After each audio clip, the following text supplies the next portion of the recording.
Hey everyone, this video is it goes over the Fuse5, also known as the Rev Parts Management System.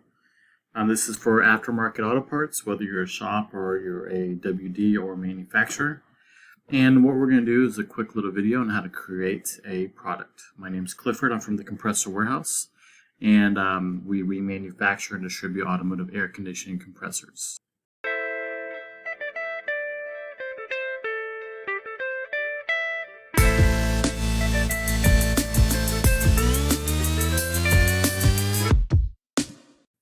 So diving right into it, in order to create a product, you go to products and you can hit create product. If you're already on the product screen, you can always hit this little plus sign, which is something throughout the system. Once you start creating a product, you have this option here. You have this page with all these different fields that you can complete, and then you save it. So we'll just go over this quickly. I'm not going to go over every single field. This is just a basic review over how to create a product. So product number, and this is your whatever your product number is. We actually use our what's known as a SKU, and all of our product numbers have a specific product, a numbering sequence. But let's go ahead and just do one. Let's say test. We go video underscore test product, right? Line code is really important. Every single part has to have line code. That's why it has an asterisk. So in our case, it's TCW 99% of the time.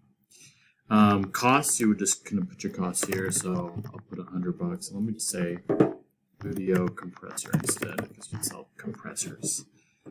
The core sell price. So if it does have a core, you would put the price here. Most of our parts don't have cores, and your core costs, of course. Product name, this will be known as your short description, pretty much. So we can say, let's say this is an FSM, we put FSM compressor with clutch, right? And I personally don't like it when things are in all caps, so let's just do it a little bit better. You have the option of this, of course, a second description, line code description. This is really important, or subline, I'm sorry, is typically really important. This thing acts a little quirky here. You can add it here, or you can save it and hit save and open it, and then select it from your different options. So, and that's all you really need to put in. Besides that, you put in all the other additional information you have.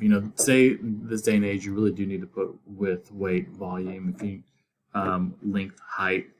Barcode is really important as well. So if you have a UPC, you kind of decide which one you want to put it into. And again, I don't want to go through all the different fields, but whenever you create a product, that's you just complete the applicable fields and you hit save, and that's it. And now that I hit save, you can see that my product is created. I can go back and just edit fields, or I can edit all of them if I select this edit feature.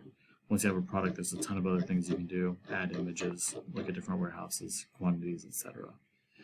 So again, this video is over Fuse5, and which is the system we use. It works for whether you're a shop or if you're a WD, in our case, a WD/remanufacturer, manufacturer. And follow me or subscribe if you want to see more videos about Fuse5. Let's say that you're new to the system, I will be posting more videos. And in addition, if you're into automotive parts, AC compressors, automotive aftermarket, please subscribe as well, because we do have other additional videos.